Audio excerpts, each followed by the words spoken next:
Hey friends, so I am going to be taking us through Nearpod.com, which is a really cool web education website that you can use with your students. Now, on here you can see that the students appear to have one-to-one devices. However, it could be used via projection for virtual reality field trips. So that's kind of what I'm going to be showing you today. So I'm going to click on my Nearpod, and you could explore all the different options that they have. So what's cool is that it's kind of like Teachers Pay Teachers, except for the tech version. So it has all these different subject areas that you could look into if you are, only a science teacher. Or if you're a general education third grade teacher like myself, especially one that has gifted, I like to sometimes look into these higher level grades and all these different subject matters and see if there's anything interesting that I can maybe revolve some of my science curriculum around, things like that. And then if I like it, I can save it to my library. There's some that you have to pay for, some are free. So like this one I saved to my library, that was free, Explore the World's Tallest Building. My students love that. But I'm going to go ahead and click into this one. No, I don't want to resume it because I want to start it over. So if you were so blessed to have one-to-one devices at your school, here's what you would enter, the code, or what your students would enter.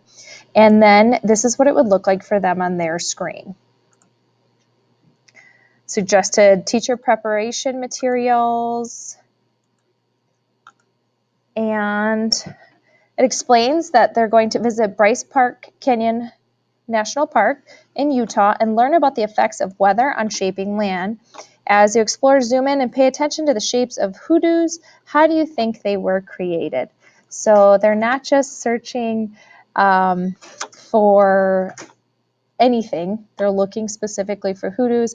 It gives them a purpose for looking through it.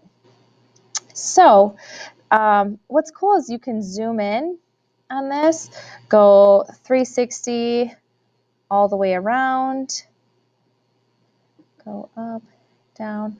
And the reason I decided to choose Nearpod for my educational video is because I read an article that came out of Kent State University, and it talked about the difficulties of getting technology into the hands of students. But once technology was in the hands of students, teachers were still struggling. And it was because that they didn't have the knowledge of different websites that provided resources for different grade levels, different subjects, and that were difficult to use. And Nearpod is so easy. It goes across grade levels, across subjects, and has these really cool experiences like this for kids to explore. Another great idea that I read in the article was keeping labs open beyond the normal school day hours, so kids could come in and be supervised that they're taking part in educational research, educational activities, virtual reality field trips, things of that nature. So as far as Nearpod goes, they already had these questions here ready to go with this virtual reality field trip. So each kid would input their own answer. If you did not like the activities that they had, you could add your own activity. Here's the web one that I really like. So sometimes I add this because I have other cool websites I want them to explore.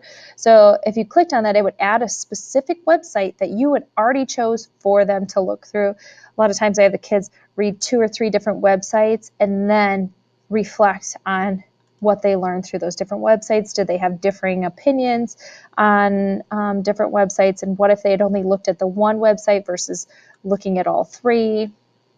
Okay, and again, all of this was already created by Nearpod.